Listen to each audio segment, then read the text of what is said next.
Hello. Thank you very much for having me. My name is Ross Montgomery, and I am an author. I write books for a living, and people pay me to do it.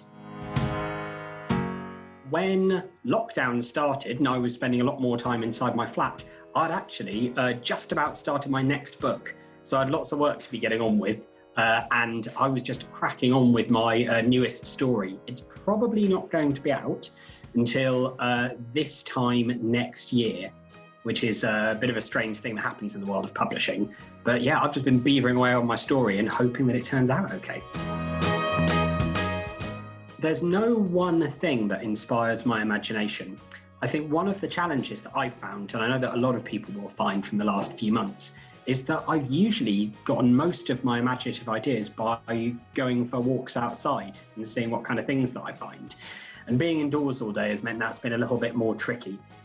For me, the easiest way that you can transport yourself into something completely different is by reading books. And by reading as many different books as you can. It really is just a way of transporting yourself into how other people see the world and how they think. People often think that an author is something that you become when you're an adult and you grow up. But all of those stories that you write when you're at school, that all helps. It's all building towards something. I wrote my first published book that actually got printed into a book and was sold in shops when I was about, I think I was 25 years old, and I was working as a teacher at the time. So I was quite busy. I've actually got two books that are coming out in the next couple of months. The first one that's going to be out is on the 1st of October, and it's called Rock Bottom. It's a very short book. It's only about 70 pages long, and it's the story about a school production of a Shakespeare play called A Midsummer Night's Dream that goes horribly, horribly wrong. And then the next book is called The Midnight Guardians. This is coming out on the 5th of November, and it's the story of a boy who discovers that his imaginary friends have come to life. There is a 6-foot shape-shifting tiger named Pendlebury.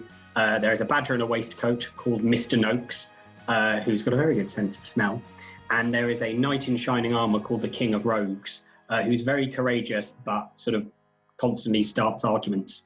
And the reason that they've come to life is to give the main character, Cole, a terrible warning. His sister is in danger. What I've been doing over the last few years, since I stopped working as a teacher, is I've been going to schools all around the country and talking to children about creative writing, helping them write their own stories. And in a way, that's kind of like being a teacher, but I just turn up for one day and then at the end of the day go, bye. I don't get to mark any homework. But yeah, recently, now I've been doing a little bit less of that. I do really miss it. It's a very nice job to do. I think it's one of those jobs, as weird as it sounds, that is quite good for your soul.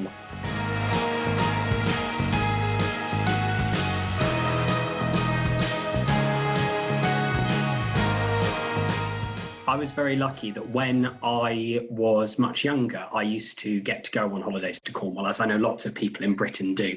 And I think that no matter how many times I go back, I'm always completely blown away by, first of all, how beautiful it is, but also how lovely everybody is in Cornwall. I can't wait for the next time that I'll get an opportunity to go back and do a bit of exploring, but also just get a chance to meet people there again.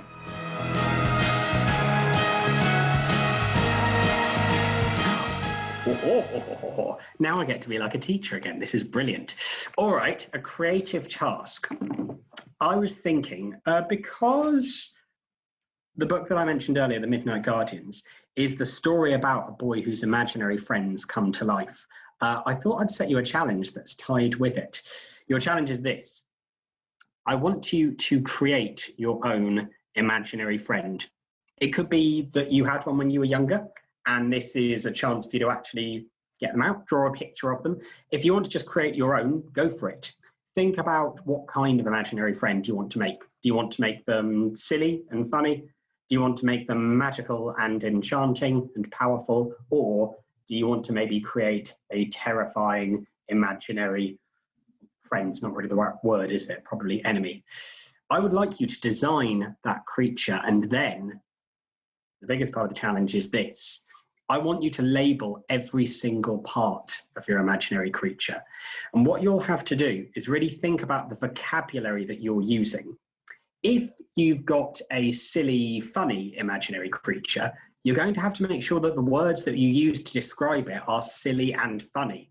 If you've got a terrifying imaginary creature, silly, funny words aren't going to work. You're going to have to use terrifying, scary, evil words. You can't say that your evil imaginary friend has eyes as red as tomatoes, because that's not scary.